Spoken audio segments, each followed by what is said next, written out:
Inawezekana huko mmetoka na ujumbe mzuri. Nani hapa? Nani mzuri?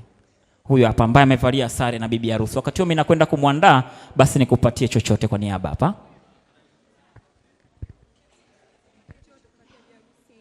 Bwana Yesu asifiwe. Na furaha kwa ajili ya siku ya leo, kwa ajili ya mdogo wangu Isabela. Naomba Mungu akamtangulie kwa ndoa yake. Tunamuombea ndoa yake ikawe ya fanaka na baraka. Amina. Haya, asante sana. Sasa tutakapokuwa tunaondoka, basi mmoja mmoja anatoka taratibu, anakuja.